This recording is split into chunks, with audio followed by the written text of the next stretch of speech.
I'm very driven, and I think my parents would have told you that from early on. I did a lot of things with my father that the average girl would not do.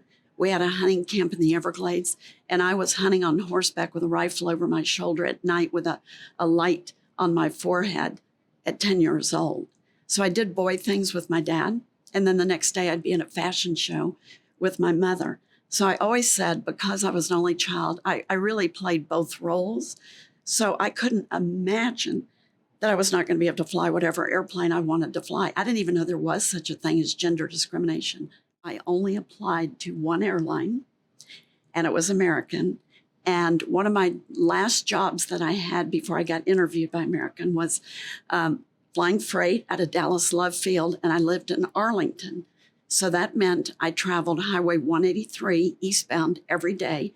And what did I drive by? The Flight Academy and the airport where I could see those shiny silver airplanes.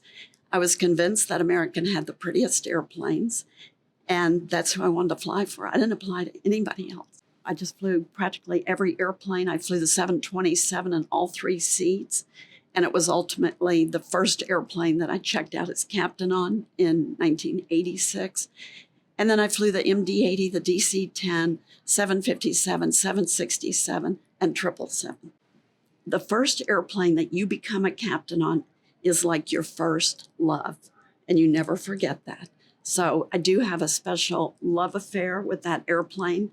However, there is no airplane that flies better than the 777. A lot of times young girls will say to me, how do you survive in a man's world? And what I generally say to them is, you have to be good at your job.